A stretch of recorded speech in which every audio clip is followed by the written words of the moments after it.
ইনশাল্লাহ দেখা যাক। আল্লাহ আকবার। দেখো একদম পুরো রোডে গাড়ি আসছে, আমাদেরকে দেখাচ্ছে একদম একদম পুরা। দেখো ভিউজটা দেখো, ক্রিম আর একদম ক্রিম, পুরা বিল্ডিং ওলা। তো আমরা আসছি 10টা থেকে, রুম থেকে বেরিয়েছি অনেক দূর থেকে, 1 ঘন্টা রাস্তা। এখানে আসার পর এখানে বসে থাকছি না 1 ঘন্টা প্রায়, স্টেশনে বসে থাকার পর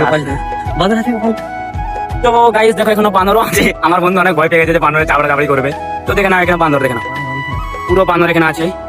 তো আমাকে এখন ভিডিও কেটে দেবো যে অনেক ভয় লাগছে বান্দর যদি আসে মারামারি করে। তো আমরা আর যাবো না, তো আমরা নিচে এখন নেমে যাচ্ছি বানরের ভয়ে।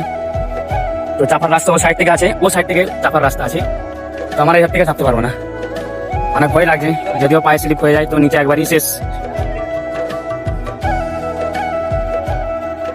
তো আমি প্রথমবার এখানে আসলাম, আসার পর অনেকটা আমাকে ভালো লাগলো যে এত বড় জায়গার মধ্যে দরবার শরীফও আছে আর এটা পার্কে পুরা।